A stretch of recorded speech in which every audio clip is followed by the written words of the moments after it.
بسم اللہ الرحمن الرحیم۔ السلام علیکم۔ علم کی بات چینل دیکھنے والوں کو نئی ویڈیو میں خوش آمدید کہتے ہیں۔ دوستو، آج ہم آپ کو اللہ کے پیارے نبی حضرت محمد صلی اللہ علیہ وآلہ وسلم کا بچپن سے لے کر جوانی تک کا پورا واقعہ سنائیں گے، جس کو سن کر آپ کا ایمان تازہ ہو جائے گا۔ اس لیے آپ سے ریکویسٹ ہے کہ ویڈیو کو آخر تک ضرور دیکھیے گا۔ دوستو، پہلے عرب کے قبیلوں کا جاہلانہ رواج تھا۔ ہر قبیلے کا اپنا مذہب تھا اور ان سب کے دیوی دیوتا بھی الگ الگ تھے۔ کوئی مورتی کی پوجا کرتا تھا تو کوئی آگ کی۔ یہودیوں اور عیسائیوں کے بھی قبیلے تھے اور وہ بھی مذہب کے بگاڑ کے شکار تھے۔ اس وقت لوگ اللہ کو چھوڑ کر انسانوں، پہاڑوں اور درختوں کی پوجا کرنے میں لگے ہوئے تھے۔ پورے عرب میں دنگا فساد عام تھا۔ عورتیں اور بچے محفوظ نہیں تھے۔ لوگوں کی جان مال کی کوئی حفاظت کی گارنٹی نہیں تھی۔ اس اندھیرے دور سے دنیا کو باہر نکالنے کے لیے اللہ نے حضرت محمد صلی اللہ علیہ وآلہ وسلم کو اپنا پیغمبر بنا کر اس دنیا میں بھیجا۔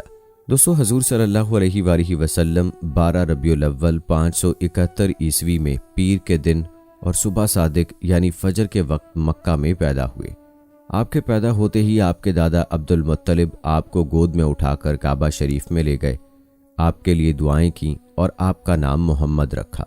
پوتے کی پیدائش کی خوشی میں آپ کے دادا نے 7ویں دن اپنے قبیلے کے لوگوں کی دعوت کی۔ لوگوں نے آ کر آپ کے دادا سے پوچھا کہ آپ نے ان کا نام محمد کیوں رکھا ہے؟ تو آپ کے دادا نے جواب دیا کہ میں چاہتا ہوں میرے پوتے پر اسلام کا اثر پڑے، اور آپ کی والدہ سیدہ آمنہ نے آپ کا نام احمد رکھا۔ دوستو، پیغمبر حضرت محمد صلی اللہ علیہ وآلہ وسلم جب پیدا ہوئے تو آپ کی ختنہ پہلے سے ہی ہوئی تھی، اور آپ کی آنکھوں میں سرما بھی لگا ہوا تھا، اور آپ کا تمام بدن پاکیزہ تھا۔ جب آپ کے دادا حضرت عبد المطلب نے اپنے پوتے کو ختنہ شدہ اور ناف کٹا ہوا پایا تو وہ بہت زیادہ خوش ہوئے اور فرمایا کہ میرا پوتا بڑی نرالی اور بڑی شان والا ہوگا۔ اور یہی نہیں، جب آپ صلی اللہ علیہ وآلہ وسلم پیدا ہوئے تو آپ کی مٹھی مبارک بھی بند تھی، مگر شہادت والی انگلی آسمان کی طرف اٹھی ہوئی تھی، اور ایسا لگ رہا تھا جیسے خدا کی وحدانیت کا اقرار کر رہی ہے۔ دوستو، جب حضرت محمد صلی اللہ علیہ وآلہ وسلم پیدا ہوئے تو اس وقت عرب میں یہ رواج ہوا کرتا تھا کہ شہر کے بڑے لوگ اپنے بچوں کو دودھ پلوانے کے لیے اور پلنے بڑھنے کے لیے دیہاتوں میں بھیج دیا کرتے تھے، تاکہ گاؤں دیہات کی کھلی ہوا میں رہ کر ان کا بچہ خوب صحت مند بنے۔ کیونکہ دوستو، اس زمانے میں گاؤں دیہات کا موسم شہروں کے مقابلے زیادہ صاف ستھرا اور زیادہ اچھا ہوا کرتا تھا۔ اسی وجہ سے گاؤں دیہات میں پلے بچے زیادہ صحت مند اور موٹے تازے ہوا کرتے تھے۔ دوستو، اسی رواج کے مطابق حضرت محمد صلی اللہ علیہ وآلہ وسلم کو بھی مکہ سے دور طائف کے قریب ایک علاقہ ہے جہاں بنی سعد قبیلہ رہتا ہے، وہاں لے جایا گیا اور ایک دائی کو سونپ دیا گیا جس کا نام دائی حلیمہ تھا، اور وہ بنی سعد قبیلے سے تھی، اس لیے ان کو حلیمہ سعدیہ بھی کہا جاتا ہے۔ دوستو، دائی حلیمہ بہت غریب گھرانے سے تھیں، اس لیے انہوں نے آپ صلی اللہ علیہ وآلہ وسلم کی پرورش کا ذمہ لیا، یہ سوچ کر کہ 2 سال ان کی پرورش کروں گی تو اس کے بدلے میں مجھے کچھ مال مل جائے گا تاکہ اس سے ان کی زندگی کا گزر بسر اچھی طرح سے ہو سکے۔ دوستو، جیسے ہی حضرت آمنہ رضی اللہ تعالی عنہا نے اپنے پیارے بیٹے حضرت محمد صلی اللہ علیہ وآلہ وسلم کو دائی حلیمہ کے حوالے کیا، اور جو ہی دائی حلیمہ نے آپ صلی اللہ علیہ وآلہ وسلم کو اپنی گود میں اٹھایا تو اسی وقت سے دائی حلیمہ کی زندگی میں رحمت اور برکت ہونی شروع ہو گئی۔ دوستو، اس وقت عربوں میں یہ رواج تھا کہ بچے کی پرورش کا ذمہ 2 سال کا ہوا کرتا تھا، اور ہر 6 مہینے کے بعد بچے کو اس کے گھر والوں سے ملانا ہوتا تھا۔ اسی رواج کے مطابق دائی حلیمہ بھی 6 مہینے کے بعد حضرت محمد صلی اللہ علیہ وآلہ وسلم کو ان کی ماں سے ملوانے کے لیے مکہ پہنچی۔ ان کے ساتھ ان کا شوہر حارث اور ان کا ایک چھوٹا بیٹا بھی تھا جو ان کی گود میں تھا۔ وہ بچہ بھوک سے رو رہا تھا کیونکہ حضرت حلیمہ سعدیہ رضی اللہ تعالی عنہا بہت کمزور تھیں اور کھانے پینے کی کمی بھی تھی، اسی وجہ سے دائی حلیمہ دودھ نہیں پلا پا رہی تھیں۔ لیکن جیسے ہی انہوں نے اللہ کے پیغمبر حضرت محمد صلی اللہ علیہ وآلہ وسلم کو اپنی گود میں اٹھایا اور ان کو دودھ پلانا شروع کیا تو حضرت محمد صلی اللہ علیہ وآلہ وسلم نے خوب سیر ہو کر دودھ پیا، اور آپ صلی اللہ علیہ وآلہ وسلم کے دودھ پی لینے کے بعد دائی حلیمہ نے اپنے معصوم بچے کو بھی خوب دودھ پلایا۔ یہ دیکھ کر حضرت حلیمہ پریشان ہو گئیں کہ یہ کیا معاملہ ہوا۔ وہ جب مکہ آ رہی تھیں تو ان کے پاس دودھ نہیں تھا، مگر جب سے یہ بچہ ان کی گود میں آیا ہے تب سے اللہ کی طرف سے خاص رحمتوں کا آنا شروع ہو گیا ہے۔ دوستو، اس کے بعد دائی حلیمہ اپنے شوہر حارث اور اپنے بچے اور پیغمبر حضرت محمد صلی اللہ علیہ وآلہ وسلم کے ساتھ ایک دبلی پتلی اونٹنی پر سوار ہو گئیں۔ وہ اونٹنی جب بنی سعد کے قبیلے سے نکل کر مکہ کی طرف آئی تو وہ بہت سستی سے چلتی ہوئی مکہ پہنچی تھی، لیکن اب معاملہ یہ ہوا کہ دائی حلیمہ کی اونٹنی سب سے آگے چل رہی تھی۔ دائی حلیمہ کی سہیلیوں نے اپنی آنکھوں سے دیکھا کہ دائی حلیمہ کی یہ وہی اونٹنی تھی جو مکہ میں بڑی سستی سے آئی تھی۔ اب اس اونٹنی کو آخر کیا ہو گیا کہ وہ بڑی تیز رفتاری سے چل رہی تھی۔ دوستو، یہ نظارہ دیکھ کر حضرت حلیمہ کی سہیلیاں کہنے لگیں، حلیمہ ہم پر رحم کرو اور آہستہ چلو، کیا یہ وہی اونٹنی ہے جس پر تم مکہ آئی تھی؟ تو یہ سن کر حضرت حلیمہ کہنے لگیں کہ جب سے یہ بچہ میری گود میں آیا ہے تب سے معلوم نہیں عجیب عجیب سے واقعے میرے ساتھ ہونے لگے ہیں۔ دوستو، اس کے بعد حضرت حلیمہ رضی اللہ تعالی عنہا کی زندگی میں رحمتوں اور برکتوں کا سلسلہ چلتا رہا، اور ایسے کرتے کرتے 2 سال پورے ہونے کو آ گئے، یعنی کہ بچے کی پرورش کا ذمہ پورا ہونے کو آ گیا۔ جو ایگریمنٹ ہوا تھا وہ پورا ہو رہا تھا۔ خیر اور برکتوں کا سلسلہ حضرت حلیمہ رضی اللہ تعالی عنہا نے ان 2 سالوں میں اپنی زندگی میں خوب دیکھا۔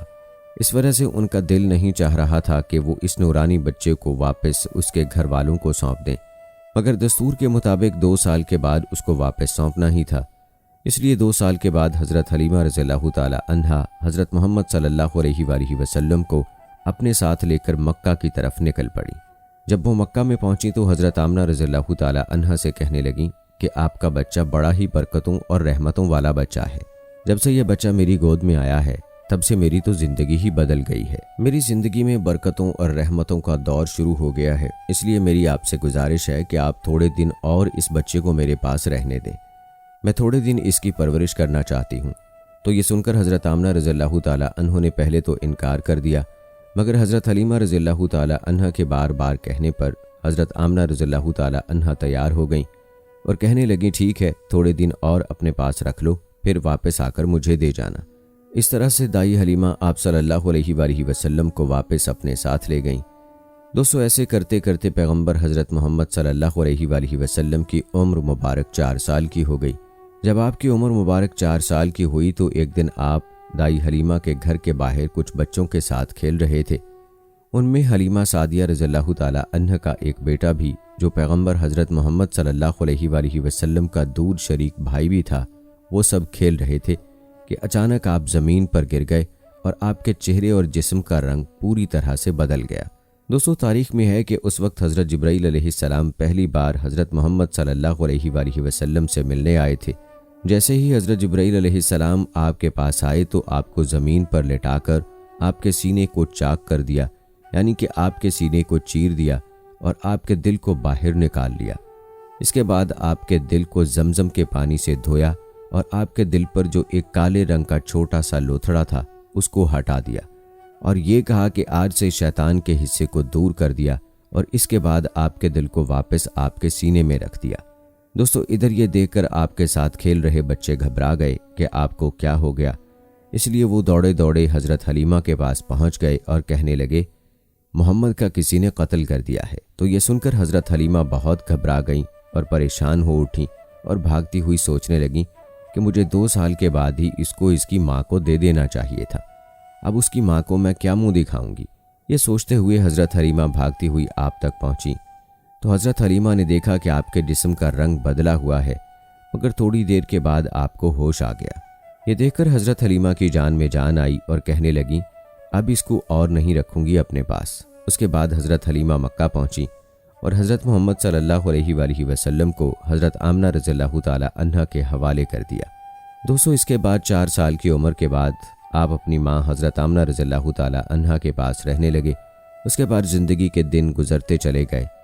سن 575 یا 576 میں جب آپ کی عمر 5 اور 6 سال کے درمیان ہوئی تب آپ اپنی ماں حضرت آمنہ رضی اللہ تعالی عنہا کے ساتھ مدینے کی طرف نکلے۔ مدینے میں آپ کے لیے 2 خاص باتیں تھیں۔ ایک تو یہ کہ مدینے میں آپ کے والد حضرت عبداللہ رضی اللہ تعالی عنہ کی قبر مبارک تھی، اور دوسری بات یہ کہ مدینہ میں آپ کے دادا حضرت عبد المطلب کا ننیال بھی تھا۔ دوستو، اس زمانے میں سفر 1 مہینے یا 1.5 مہینے کا ہوا کرتا تھا، اس لیے آپ کا یہ سفر بھی تقریباً مہینے بھر کا تھا۔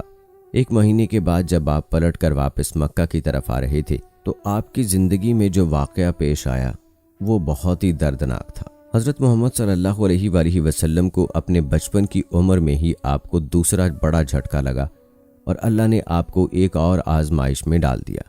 دوستو، ہوا یہ کہ آپ جب 1 مہینے کے بعد مدینے سے واپس مکہ آ رہے تھے تو راستے میں ہی آپ کی والدہ حضرت آمنہ کی طبیعت خراب ہو گئی اور وہ بری طرح سے بیمار پڑ گئیں اور اس کے بعد ان کا انتقال ہو گیا۔ مکہ اور مدینہ کے درمیان ابوا نام کی ایک جگہ ہے، وہیں پر حضرت آمنہ کو دفن کیا گیا اور اس طرح سے آپ 6 سال کی عمر میں ہی یتیم اور مسکین ہو گئے۔ آپ کی اس حالت کو دیکھ کر آپ کے دادا حضرت عبدالمطلب بہت پریشان ہوئے اور رونے لگے۔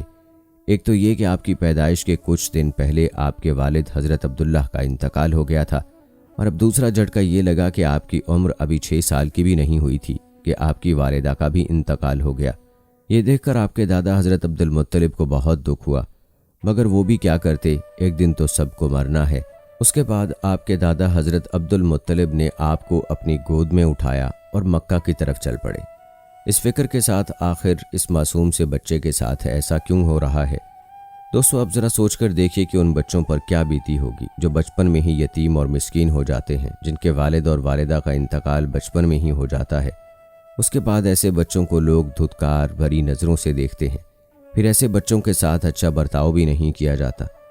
مگر آپ کے ساتھ اللہ کی مدد تھی، جیسا کہ اللہ نے خود قرآن پاک میں ارشاد فرمایا کہ آپ کے یتیم ہونے پر اللہ کی مدد آپ کے ساتھ تھی، اس وجہ سے آپ کے ساتھ اچھا معاملہ پیش آیا اور اللہ نے آپ کو سہارا دیا۔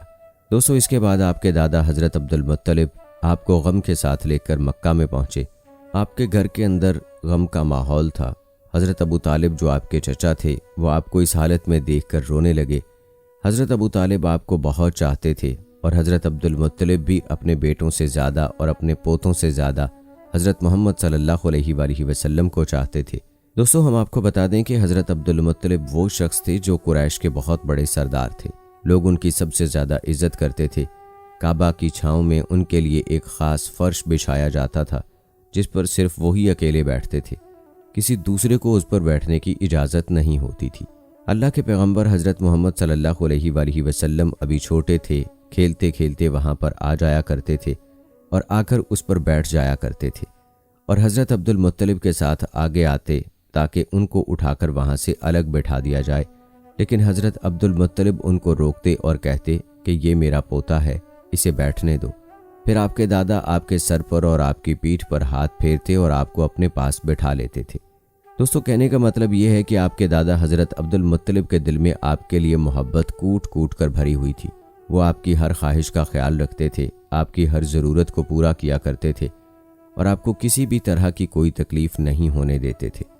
وہ ہمیشہ آپ کو اپنے ساتھ رکھتے، اپنے ساتھ گھماتے پھراتے اور ہمیشہ آپ کو خوش رکھتے۔ دوستو، ایسا کرتے کرتے دن گزرتے چلے گئے۔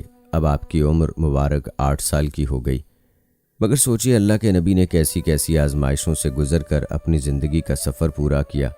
اب آپ کی عمر مبارک 8 سال 2 مہینے 10 دن کی ہوئی تھی۔ ایک دن اچانک آپ کے دادا حضرت عبدالمطلب کا بھی انتقال ہو گیا۔ مرتے وقت آپ کے دادا نے آپ کی پرورش کا ذمہ حضرت ابو طالب کو سونپ دیا۔ حضرت ابو طالب آپ کے سگے چچا تھے۔ دوستو، ذرا سوچیے اس بچے پر کیا گزرتی ہوگی جس کے بچپن میں نہ تو ماں کا ساتھ ہوتا ہے اور نہ ہی باپ کا ساتھ، ایک دادا کا سہارا ہوتا ہے، وہ بھی چلا جاتا ہے۔ اس کے بعد آپ کی پرورش کا ذمہ آپ کے چچا حضرت ابو طالب اٹھاتے ہیں۔ دوستو، اس کے بعد حضرت ابو طالب نے آپ کو سہارا دیا، آپ کی ہر طرح سے حفاظت کی، آپ کے دشمنوں سے، تلوار سے، ہر طرح سے آپ کو محفوظ رکھا اور آخری سانس تک آپ کی مدد کرتے رہے۔ حالانکہ حضرت ابو طالب پیسے والے نہیں تھے، پھر بھی آپ کو کسی بھی چیز کی کمی محسوس نہیں ہونے دی۔ آپ جس چیز کی خواہش کرتے وہ اسے پورا کرتے تھے۔ دوستو، اس کے بعد دن گزرتے گئے۔ حضرت ابو طالب جب بھی کسی سفر پر جاتے تو آپ حضرت محمد صلی اللہ علیہ وآلہ وسلم کو اپنے ساتھ لے کر جاتے، کیونکہ اس زمانے میں سفر بہت لمبا ہوا کرتا تھا، 1-1.5 مہینے کا سفر ہوتا تھا، اور حضرت ابو طالب نہیں چاہتے تھے کہ یہ معصوم سا بچہ جس کے نہ والد نہ والدہ کا سہارا ہے، نہ کوئی دادا کا سہارا ہے، اس کو کسی اور کے بھروسے چھوڑ کر جاؤں اور اس کو تکلیف ہو۔ دوستو، ایک بار حضرت ابو طالب اپنے قافلے کے ساتھ ملک شام کی طرف تجارت کے لیے روانہ ہوئے۔ یاد رکھیں، پہلے عرب میں جو لوگ تھے، خاص کر قریش کے لوگوں کا امپورٹ ایکسپورٹ کا بزنس تھا، یعنی کہ وہ ایک جگہ سے سامان خریدتے اور دوسری جگہ پر لے جا کر اس کو بیچ دیتے تھے۔ اس طرح سے وہ لوگ سامان خریدتے اور بیچتے تھے، اسی کام کے سلسلے میں ابو طالب اپنے قافلے کے ساتھ ملک شام کی طرف نکلے۔ ساتھ آپ نے حضرت محمد صلی اللہ علیہ وآلہ وسلم کو بھی لے لیا اور آپ کو ایک اونٹنی پر سوار کر دیا۔ حضرت ابو طالب کا جب یہ قافلہ ملک شام کے بارڈر پر پہنچا تو رات ہو چکی تھی، اس لیے انہوں نے وہیں پر اپنا پڑاؤ ڈال لیا تاکہ وہ وہیں پر رات گزار سکیں اور اپنی تھکان دور کر سکیں۔ وہیں قریب ایک گرجا گھر تھا جس کا ایک راہب تھا، کرسچن راہب تھا جو لوگوں کی رہنمائی کرتا تھا۔ وہ کبھی اپنے گھر سے باہر نہیں نکلتا تھا، یعنی کہ وہ ہمیشہ اپنے گھر کے اندر ہی رہتا تھا۔ جب اس کو معلوم ہوا کہ ان کے سامنے کسی نے پڑاؤ ڈالا ہے تو وہ دوڑتا ہوا ان کے پاس آیا اور حضرت محمد صلی اللہ علیہ وآلہ وسلم کو لے لیا اور ابو طالب سے کہنے لگا کہ یہ بچہ ساری دنیا کا سردار بن کر آیا ہے۔ اس کی یہ بات سن کر حضرت ابو طالب حیران ہوئے اور پوچھنے لگے کہ تمہیں کیسے پتہ؟ تمہیں کس نے بتایا کہ یہ بچہ ساری دنیا کا سردار بن کر آیا ہے؟ تو اس راہب نے کہا کہ جب تم اس گھاٹی سے ادھر اس گھاٹی میں آ چکے تھے تو اس گھاٹی میں ایسا کوئی بھی درخت اور پتھر نہیں تھا جو اس بچے کو دیکھ کر نہ جھکا ہو، اور پتھر اور درخت صرف انہی لوگوں کے آگے جھکتا ہے جس کو اللہ اپنا پیغمبر بنا کر بھیجتا ہے۔ اس کے بعد وہ کہنے لگا کہ آپ اس بچے کو آگے ملک میں مت لے کر جانا، کیونکہ آگے یہودیوں سے ان کو خطرہ ہے، کہیں وہ ان کو قتل نہ کر دیں، اور میں اس بچے کو اچھی طرح سے پہچانتا ہوں کیونکہ تورات اور انجیل میں ان کے رسول ہونے کا ذکر آیا ہے، اور میں اس بچے کو اچھی طرح سے پہچانتا ہوں۔ ان کی پیٹھ کے نیچے ایک سیب کی طرح جو نبوت کی مہر لگی ہے، اسے مہر سے بھی میں ان کو پہچانتا ہوں، لہٰذا تم انہیں ملک شام لے کر مت جانا۔ دوستو، حضرت ابو طالب کو اس راہب کی باتوں پر یقین آ چکا تھا، وہ جو کہہ رہا تھا بالکل سچ کہہ رہا تھا۔ اس کے بعد حضرت ابو طالب نے کسی شخص کے ذریعے سے پیغمبر صلی اللہ علیہ وآلہ وسلم کو واپس مکہ میں پہنچا دیا، کیونکہ حضرت ابو طالب کو اب یہ معلوم ہو چکا تھا کہ یہ جو بچہ ہے یہ کوئی معمولی بچہ نہیں بلکہ ایک خاص مرتبے والا بچہ ہے۔ اس کے بعد حضرت ابو طالب آپ کی پرورش اور آپ کی حفاظت کے معاملے میں اور زیادہ چوکنا ہو گئے اور آپ کی ہر طرح سے حفاظت کرنے لگے۔ اس کے بعد جب آپ جوان ہو گئے تو آپ صلی اللہ علیہ وآلہ وسلم کی سچائی اور ایمانداری کو دیکھ کر ایک بار حضرت خدیجہ رضی اللہ تعالی عنہا نے آپ کو اپنا مال دے کر شام میں تجارت کے لیے بھیجا اور ساتھ میں اپنے ایک غلام کو بھی بھیج دیا۔ اللہ کے فضل و کرم سے تجارت میں بہت فائدہ ہوا۔ حضرت خدیجہ کے غلام جن کا نام میسرہ تھا، انہوں نے بھی آپ کی ایمانداری اور اچھے اخلاق کی خوب تعریف کی۔ یہ دیکھ کر حضرت خدیجہ رضی اللہ تعالیٰ آپ کی طرف مائل ہوئیں، یعنی کہ حضرت خدیجہ رضی اللہ تعالیٰ عنہا آپ صلی اللہ علیہ وآلہ وسلم سے بہت خوش ہوئیں، اور اس کے بعد آپ نے خود ہی حضرت محمد صلی اللہ علیہ وآلہ وسلم کو نکاح کرنے کا پیغام بھیجا۔ دوستو، ہم آپ کو بتا دیں کہ حضرت خدیجہ رضی اللہ تعالیٰ عنہا عرب میں ایک کامیاب بزنس وومن تھی، اور وہ اپنی تجارت سے ہوئی کمائی کو غریبوں، بیواؤں اور بیماروں میں بانٹا کرتی تھیں۔ انہوں نے ان گنت غریب لڑکیوں کی شادی کا خرچہ بھی اٹھایا تھا، اور اس طرح ایک بے حد نیک اور سب کی مدد کرنے والی عورت کے روپ میں اسلام میں ہی نہیں بلکہ پوری دنیا کی تاریخ میں ان کا بڑا نام رہا ہے۔ یعنی کہ حضرت خدیجہ ہمیشہ غریب لوگوں کی اناج اور کپڑوں سے مدد کیا کرتی تھیں۔ حضرت خدیجہ مورتیوں پر یقین نہیں کرتی تھیں اور نہ ہی ان کی پوجا کرتی تھیں۔ دوستو، ہم آپ کو یہ بھی بتا دیں کہ حضرت خدیجہ رضی اللہ تعالی عنہا کی حضرت محمد صلی اللہ علیہ وآلہ وسلم کے ساتھ شادی ہونے سے پہلے 2 شادیاں ہو چکی تھیں، اور ان کے اپنے پہلے دونوں شوہروں سے بچے بھی تھے۔ انہوں نے اپنا پہلا نکاح ابو حالہ سے کیا تھا، جن سے ان کی 2 بیٹیاں ہوئی تھیں، مگر اس کے بعد ابو حالہ یعنی ان کے پہلے شوہر کی موت ہو گئی، اور اس کے بعد حضرت خدیجہ رضی اللہ تعالی عنہا نے دوسری شادی عتیق ابن زید کے ساتھ کی، جن سے ان کی ایک بیٹی ہوئی، مگر یہ بھی تھوڑے دنوں کے بعد اس دنیا سے چلے گئے اور پھر سے وہ بیوہ ہو گئی۔ اس کے بعد عرب کے بڑے بڑے سرداروں نے حضرت خدیجہ رضی اللہ تعالی عنہا کے ساتھ شادی کی پیشکش کی، مگر حضرت خدیجہ رضی اللہ تعالی عنہا راضی نہ ہوئیں، یہاں تک کہ اللہ تعالیٰ نے آپ کو پیغمبر حضرت محمد صلی اللہ علیہ وآلہ وسلم کی طرف مائل کر دیا۔ دوستو، اس کے بعد حضرت خدیجہ نے حضرت محمد صلی اللہ علیہ وآلہ وسلم کی ایمانداری اور تجارتی سفر کو دیکھ کر تیسرے نکاح کا پیغام اپنی ایک خاص سہیلی جس کا نام نفیسہ تھا، اس کے ذریعے آپ نے پیغمبر حضرت محمد صلی اللہ علیہ وآلہ وسلم کے پاس نکاح کا پیغام بھیجا۔ تو یہ سن کر حضرت محمد صلی اللہ علیہ وآلہ وسلم نے یہ کہہ کر انکار کر دیا کہ وہ اس کے بارے میں پہلے اپنے چچا ابو طالب اور اپنی چچی سے بات کریں گے، اس کے بعد ہی وہ اس بارے میں آپ کو بتائیں گے۔ دوستو، اس کے بعد پیغمبر حضرت محمد صلی اللہ علیہ وآلہ وسلم نے اس پیغام کے بارے میں اپنے چچا ابو طالب سے بات کی، یعنی کہ ان کو اس پیغام کے بارے میں بتایا، تو یہ سن کر آپ کے چچا ابو طالب بہت زیادہ خوش ہو گئے اور نکاح کروانے کے لیے راضی ہو گئے اور آپ کو اجازت دے دی۔ آپ کے چچا حضرت حمزہ نے خدیجہ رضی اللہ تعالی عنہا کے چچا عمر بن سعود سے رسول اللہ صلی اللہ علیہ وآلہ وسلم کے ولی یعنی کہ بڑے ہونے کی حیثیت سے بات چیت کی اور 20 اونٹنی مہر یعنی کہ نکاح کے وقت عورت یا بیوی کو دی جانے والی رقم یا جو آپ کی حیثیت میں ہو یہ دے کر آپ کے چچا حضرت ابو طالب نے آپ کا نکاح پڑھا دیا۔ دوستو اس کے بعد حضرت خدیجہ اور حضرت محمد صلی اللہ علیہ وآلہ وسلم کے نکاح کا خطبہ آپ کے چچا ابو طالب نے پڑھایا۔ اس میں اللہ کی حمد و ثنا کی گئی۔ اس کے بعد قبول نامہ ہوا اور مہر بیان کیا گیا۔ مہر میں 20 اونٹنی لکھی گئیں۔ دوستو یہ ملک شام کے واپسی کے 2 مہینے کے بعد کی بات ہے۔ اس وقت آپ کی عمر 25 سال تھی اور حضرت خدیجہ رضی اللہ تعالی عنہا کی عمر 40 سال۔ حضرت خدیجہ رضی اللہ تعالی عنہا آپ کی پہلی بیوی تھیں۔ حضرت خدیجہ رضی اللہ تعالی عنہا کے جیتے جی آپ نے کسی اور عورت کے ساتھ شادی نہیں کی۔ آپ کی تمام اولادیں بھی انہی سے ہوئیں، صرف حضرت ابراہیم حضرت ماریہ رضی اللہ تعالی عنہا سے پیدا ہوئے تھے۔ دوستو حضرت محمد صلی اللہ علیہ وآلہ وسلم اور حضرت خدیجہ رضی اللہ تعالی عنہا کی اولادیں یہ ہیں، یعنی کہ آپ کی اولادوں کے نام یہ ہیں۔ پہلے حضرت قاسم رضی اللہ تعالی عنہ، پھر زینب رضی اللہ تعالی عنہا، پھر رقیہ رضی اللہ تعالی عنہا، پھر ام کلثوم رضی اللہ تعالی عنہا، پھر فاطمہ رضی اللہ تعالی عنہا اور پھر عبداللہ رضی اللہ تعالی عنہ۔ آپ کے تمام لڑکے بچپن ہی میں انتقال کر گئے تھے، البتہ آدھی بچیوں نے آدھی نبوت کو پایا، ایمان لائیں اور ہجرت بھی کی اور سب کی سب آپ کی زندگی میں ہی انتقال کر گئیں۔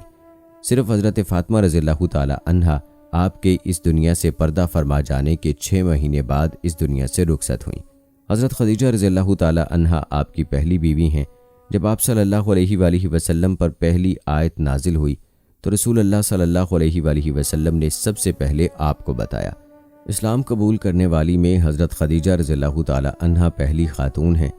اسلام کو پھیلانے میں نہ صرف آپ نے ساتھ دیا بلکہ مالی طور پر بھی آپ نے بڑھ چڑھ کر حصہ لیا۔ دوستو حضرت محمد صلی اللہ علیہ وآلہ وسلم حضرت خدیجہ رضی اللہ تعالی عنہا سے بہت محبت کیا کرتے تھے اور ان کے ہوتے ہوئے یعنی کہ حضرت خدیجہ رضی اللہ تعالی عنہا کے جیتے جی آپ نے دوسری شادی نہیں کی۔ حضرت خدیجہ اور حضرت محمد صلی اللہ علیہ وآلہ وسلم کا ساتھ تقریباً 25 سال تک رہا۔ اللہ کے پیغمبر حضرت محمد صلی اللہ علیہ وآلہ وسلم نے فرمایا کہ خدیجہ دنیا کی بہترین عورتوں میں سے ہیں۔ آپ رضی اللہ تعالی عنہا کی وفات کے بعد بھی حضرت محمد صلی اللہ علیہ وآلہ وسلم اکثر آپ کو یاد کر لیا کرتے تھے اور آپ کی سہیلیوں کو ہدیہ بھجواتے رہتے تھے۔ دوستو حضرت محمد صلی اللہ علیہ وآلہ وسلم کی تمام اولادیں یعنی کہ آپ کے 6 بچے حضرت خدیجہ رضی اللہ تعالی عنہا سے ہی ہیں، سوائے حضرت ابراہیم علیہ السلام کے۔ حضرت خدیجہ رضی اللہ تعالی عنہا کی قبر مبارک جنت معلیٰ مکہ میں ہے۔ جس سال حضرت خدیجہ رضی اللہ تعالی عنہا اور آپ کے چچا ابو طالب کا انتقال ہوا تھا اس سال کو آپ نے غم کا سال قرار دیا۔ دوستو اعلان نبوت سے پہلے اللہ کے پیغمبر حضرت محمد صلی اللہ علیہ وآلہ وسلم کچھ کھانے پینے کا سامان اپنے ساتھ لے کر غار حرا کی پہاڑی پر چلے جایا کرتے تھے اور وہاں جا کر اللہ کی عبادت کرتے تھے، یعنی کہ اللہ کی عبادت میں مشغول رہتے تھے۔ یہ سلسلہ کافی دنوں تک ایسے ہی چلتا رہا، یعنی کافی دنوں تک آپ اسی طرح سے غار حرا کی پہاڑی پر جا کر اللہ کی عبادت کرتے رہے۔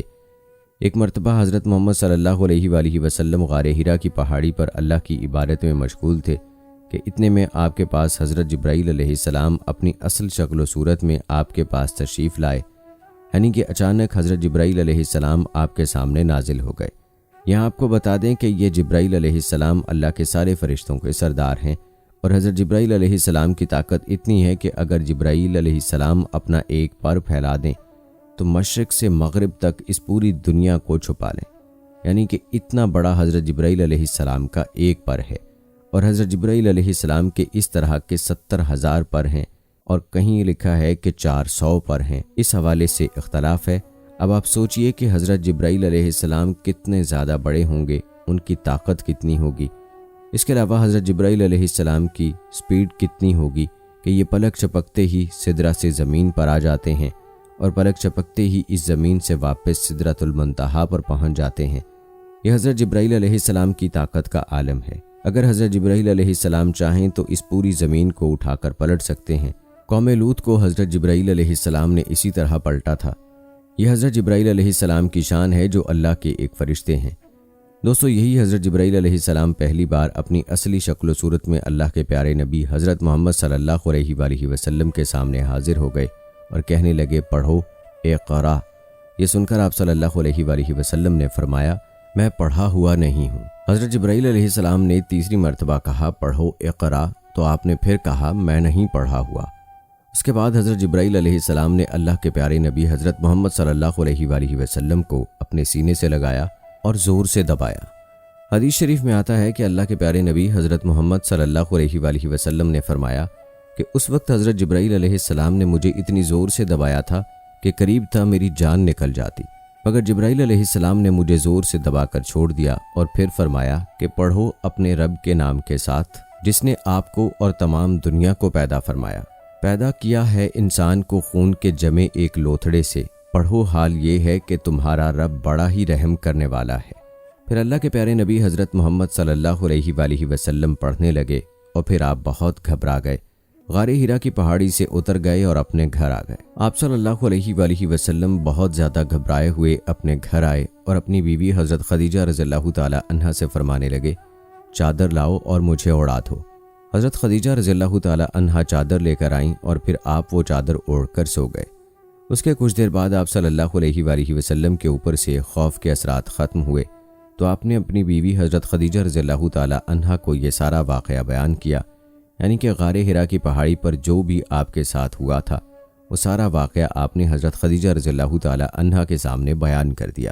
واقعہ سن کر حضرت خدیجہ رضی اللہ تعالی عنہا نے فرمایا آپ پریشان نہ ہوں، اور پھر وہ اپنے چچا زاد بھائی حضرت ورقہ بن نوفل کے پاس پہنچی جو کہ اس وقت یہودیوں کے ایک بہت بڑے عالم ہوا کرتے تھے۔